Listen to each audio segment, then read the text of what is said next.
ഇപ്പം നമ്മുടെ ഈ ആപ്പുകളുടെ സോഫ്റ്റ്വെയറുകൾ ആപ്പുകളൊക്കെ സെക്യൂർഡ് ആണോ ശരിക്കും പറഞ്ഞാൽ? സെക്യൂർഡ് ആക്കണം. സെക്യൂർഡ് ആക്കാൻ എന്താ ചെയ്യേണ്ടത്? ഇപ്പം വെബ് ആപ്ലിക്കേഷൻസ് ഒക്കെ ആണെങ്കിൽ നമ്മൾ കൂടുതലും SSL സർട്ടിഫിക്കേഷൻസ് ഒക്കെ കൂടുതലും പെയ്ഡ് ആയിട്ടുള്ളതെല്ലാം കൊടുക്കും. ഹാക്ക് ചെയ്യണമെന്ന് വിചാരിക്കുന്നതിന് ഹാക്ക് ചെയ്യും. കാരണം നമ്മൾ മാക്സിമം അതിനുള്ള എല്ലാ സെക്യൂർഡ് ആക്കിയിട്ടായിരിക്കും കോഡ് ലെവലായാലും സെർവർ സൈഡ് ആയാലും എല്ലാം നമ്മൾ സെക്യൂർഡ് ആക്കിയിട്ടായിരിക്കും നമ്മൾ കൊടുക്കുന്നത്. ഇപ്പോൾ ഒരു ചെറിയൊരു എക്സാമ്പിൾ പറഞ്ഞു കഴിഞ്ഞാൽ നമ്മൾ യൂറോപ്പിൽ ആയിക്കോട്ടെ അല്ലെങ്കിൽ ഇപ്പം US ബേസ്ഡ് ആയിക്കോട്ടെ, അവിടുത്തെ നമ്മുടെ ഒരു കസ്റ്റമർ പറയുകയാണ് ഈ ഒരു പ്ലാറ്റ്ഫോം ഞങ്ങളുടെ റീജിയനിൽ മാത്രം കിട്ടണം, പുറത്തുള്ള ഒരു കൺട്രിയിലോട്ട് ഇത് പോകരുത്. ഓക്കെ, നമുക്കത് ജിയോ അല്ലെങ്കിൽ IPO പല ടെക്നോളജീസ് വെച്ചിട്ട് നമുക്കതിനെ റെസ്ട്രിക്റ്റ് ചെയ്യാം.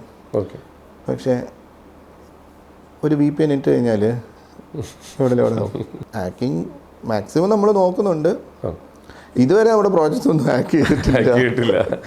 ഇപ്പം നമ്മുടെ പല ആപ്പുകളും നമുക്ക് ഇവിടെ നിരോധിക്കുന്നുണ്ട്. നമ്മുടെ ഡാറ്റാസ് നമ്മളറിയാതെ ചോർത്തിക്കൊണ്ട് പോകുന്നൊക്കെ പറയുന്നുണ്ട്. അതൊക്കെ ശരിയായിട്ടുള്ള കാര്യമാണോ?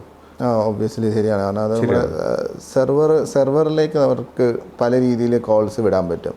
അങ്ങനെ നമുക്ക് ഇതിൽ നിന്ന് നമുക്ക് സംഭവങ്ങൾ പോകുന്നുണ്ടല്ലേ. അതുകൊണ്ടാണ് ഇത് ഭയങ്കര സെക്യൂർ ആയിട്ട് തന്നെ നമുക്ക് യൂറോപ്പിൽ ഇറക്കണം എന്നുള്ള ഒരു ഇത് വന്നത്. കാരണം ഇങ്ങനെ പോയാൽ പോകുന്നത് പേഷ്യൻറ്റിൻ്റെ ഡേറ്റയാണ്. അത് പിന്നെ ഭയങ്കര ബ്രീച്ച് ആയിരിക്കും. ആ ഡേറ്റ ബ്രീച്ച് എന്ന് പറഞ്ഞാൽ പിന്നെ നമ്മൾ പിന്നെ ഇടപെടലേ പോകും താഴെ.